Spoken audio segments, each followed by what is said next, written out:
Well, good day everybody, and welcome to my channel Whiskey Journey.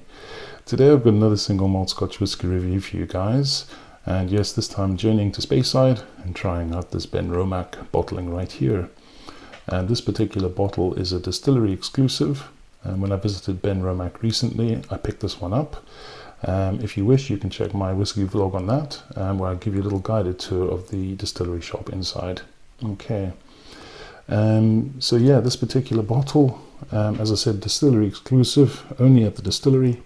It's a 12-year-old, distilled on the 25th of June 2012 and bottled on the 4th of October 24. Cask number is 364, and its maturation was first full sherry hogshead, bottled at 58.1% ABV, only 272 bottles. So I was really chuffed. I was kind of at the right place at the right time with this release. They'd only just released it a few days before I arrived at the Distillery shop. So really chuffed to have gotten this and gotten to try it. And it's definitely one of the more interesting drams I've had recently. On the box, it does say natural colour, non-chill filtered as well. So all the good things. Okay. The Benromach spirit, I'm not too familiar with. I think the only bottle I've had was their peat smoke and the higher strength edition, and I loved that bottle. So really looking forward to telling you about this one and giving you my thoughts. So without further ado, let's get on to the tasting notes. Okay, so on the nose first.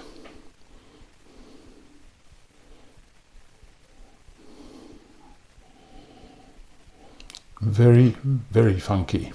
One of the more funkier noses I've had from a whiskey in quite some time. I've seen people liken this to Springbank. I think this is a bit different. I would suggest this particular bottle is funkier than Springbank, in my opinion.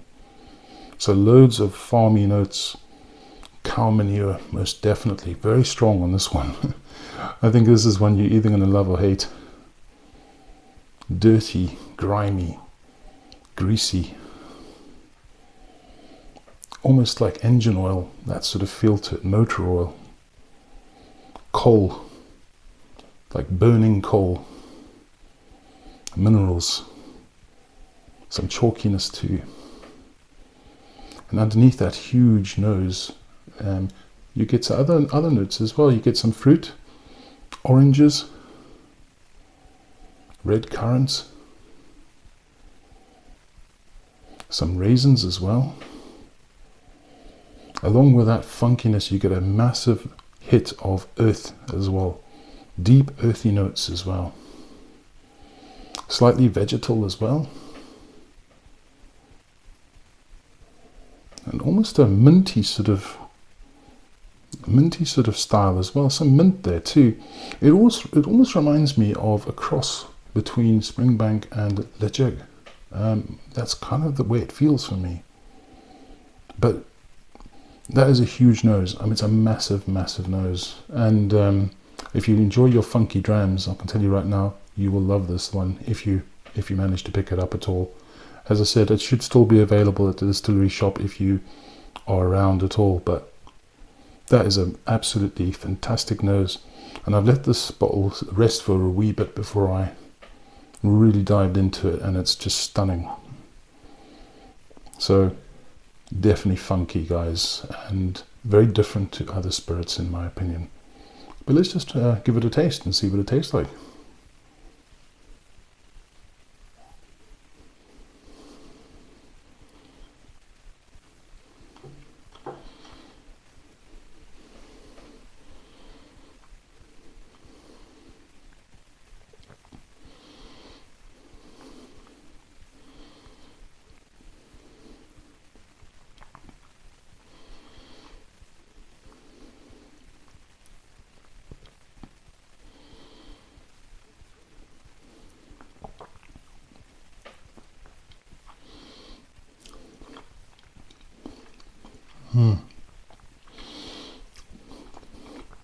Dirty, sooty, coal, fire coal burning, spiciness as well. Not really alcoholic, just spiciness from the barrel. Pepper spice, sherry spice as well. But on the palate initially, guys, that is just big mouthfeel, oily, Very, very oily, velvety almost, just slides across your palate. Extremely oily. Greeted with minerals and coal, smoke. And then you get some of that sherry cask influence with red berries, red fruits, a little bit of sharpness, a little bit of sweetness. Not much wood at all, guys. In my opinion, this is all about the actual spirit itself. Earthy, you can taste the earth in this one. A lot of times I'll get the smell of earth on the nose, but I don't get it so much on the palate. This is a big hit of earth on the palate as well as the nose. As I said, some of that chalkiness. And then, in the end, vegetal, grassy. It reminds me so much, and I thought my mind was playing tricks on me. It reminds me so much of agricole rum. I kind of get that grassiness just on the end of the palate, just on the finish, and it just remains. That palate, that finish just goes on and on. Loads and loads of coal and smoke, light smoke, but increasingly grassy. I would even suggest there's a bit of brine, even the slight coastal edge as well. Oranges, most definitely, and those red fruits from the sherry cask. I mean, it looks quite dark, and it is quite dark, but in my opinion, guys, the spirit really, really shines on this one. For me, must be distillate led more so than influence from the cask.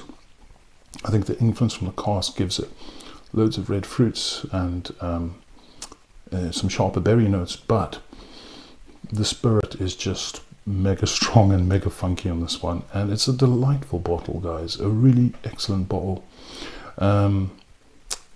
I kind of think this maybe should have been this would have definitely been an honourable mention on my 6 favourite bottles, or my favourite bottle of Scotch of the year. But I wanted to give it the time it deserves in the bottle before I reviewed it. As it stands, guys, if you manage to go to Benromach Distillery at all, pick up the Distillery exclusive bottling.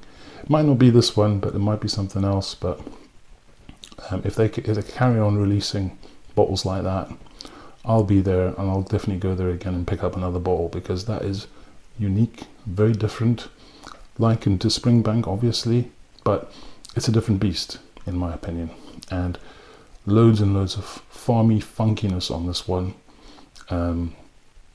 Just very, very unique, guys. Very, very different. Okay, fantastic bottle.